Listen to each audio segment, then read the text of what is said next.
Welcome back. Now, in a moment from now, I'm going to give you the answer to that question, why it is that becoming more self-aware is such a challenge for so many people. But before I do, I'd like to introduce a new idea to you, and I'm going to ask you to at least try this idea on for size, just for a moment, see how it fits. And I think this is going to help to explain things with a lot more clarity.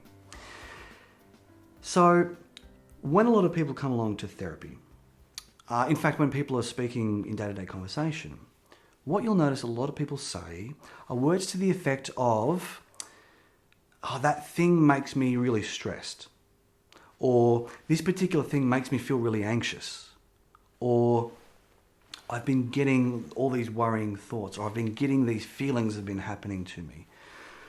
In other words, they're talking about their problems as though they are on the receiving end, as though the problem is out there external to them and they are just kind of a passive, almost victim of the problem. And here's the thing that I'd like you to consider changing your way of thinking about. If the problem is out there, beyond our control, then we have no ability to change it.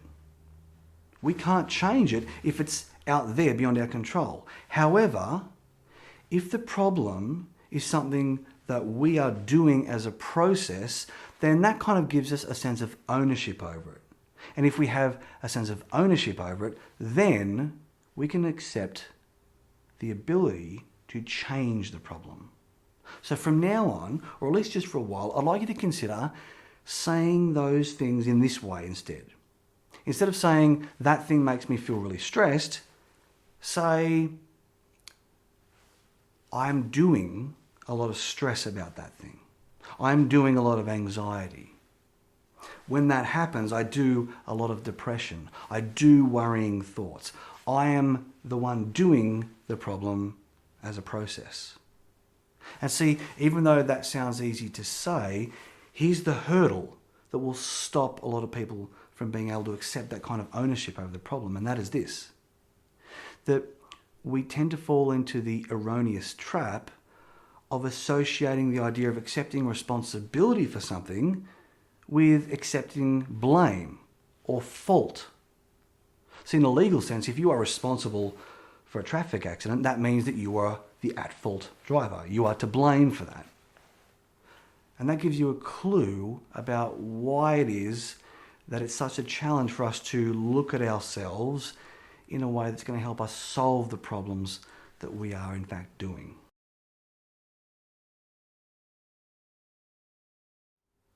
So think of it this way. Have you ever looked at a photograph of yourself when you were sort of caught off guard and you saw the way that you looked and you kind of cringed because you didn't like the way that you appear? Or you've heard a recording of yourself and you heard the sound of your own voice and you thought, "Oh, geez, I don't sound like that, do I?" I'm pretty sure most of us can associate with that. Now, remember back when I said that we're always communicating with ourselves, even though we don't realize that we're doing it?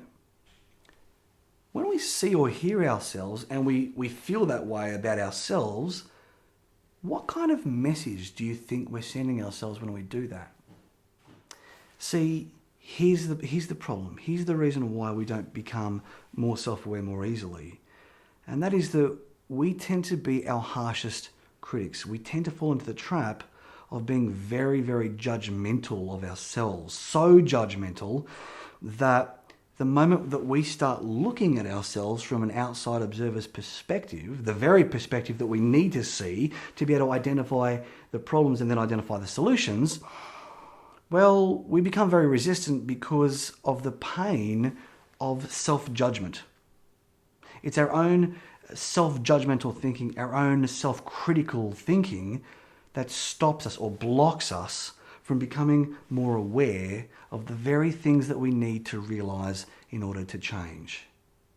But the other thing that I would like you to become aware of is that when we start doing that self-judgmental thinking, for the most part, it's totally inaccurate. In other words, what we're seeing when we cringe and we feel really yucky when we see ourselves from that perspective is totally untrue. It's totally inaccurate. Think of it this way. Our loved ones They see us from those perspectives. They hear the way that our voice really sounds. They see all those things about us that we don't want to see from ourselves, and yet they still accept us, which means that we are more critical of ourselves than other people are. And if you don't believe that, well, think of it this way. Think of someone that you care for deeply, someone that you love. Isn't it true that if they were to see a photograph of themselves caught off guard, or if they were to hear a sound of their own voice, they would be more judgmental of themselves, more critical of themselves than what you are? See, this is the fundamental hurdle that stops us from becoming more self-aware. It's just our own self-judgmental thinking. It's untrue, it's unhelpful, it's inaccurate, and it blocks us from being able to make the changes that we are looking for, that we really need in order to be set free from the problems that are holding us back. Oh, and by the way, we learn to be self-judgmental from society. Society, especially the media is an expert teacher if you want to learn how to be judgmental of yourself. The thing is though, we often don't realize that we're learning to be self-judgmental because most learning actually happens unconsciously. The problems that we are doing, we have learnt to do them that way. We just didn't realize that we were learning them. And if that sounds strange, that we learn to do these problems, think of it this way. If you've always spoken English your whole life, if you were to write down every single word in your entire English vocabulary, realistically, how many of those words did you learn consciously?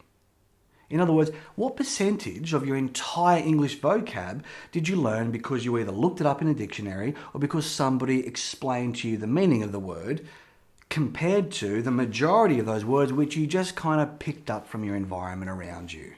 You kind of just absorbed it through your experience in life without necessarily consciously learning the meaning of those words.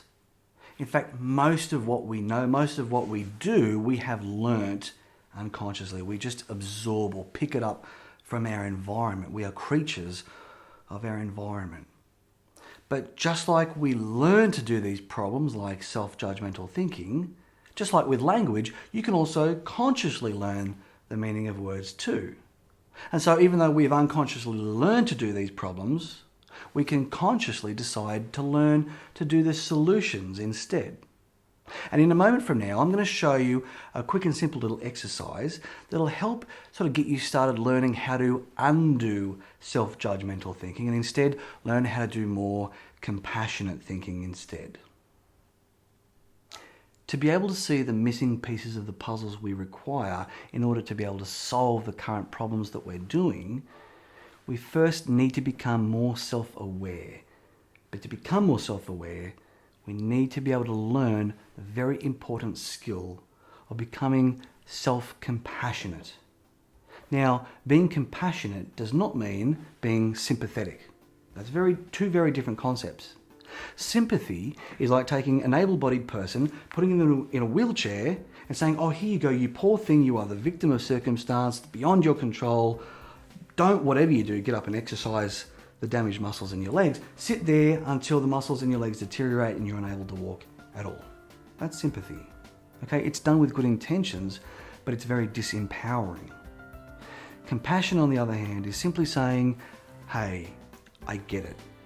It's okay. There's no judgment, there's no criticism, there's no condemnation, there's just understanding from a non-judgmental perspective.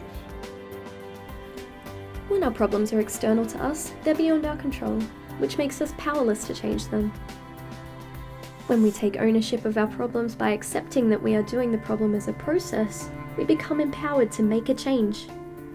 Most people struggle with this, however, because they mistakenly associate responsibility with blame, because society teaches us to judge ourselves so harshly that our self-awareness can be painful at first. To get past that and become more self-aware, we need to learn to communicate with ourselves more compassionately. In the following video, Stuart shares a secret of the unconscious mind that will help you understand how to become more compassionate of yourself.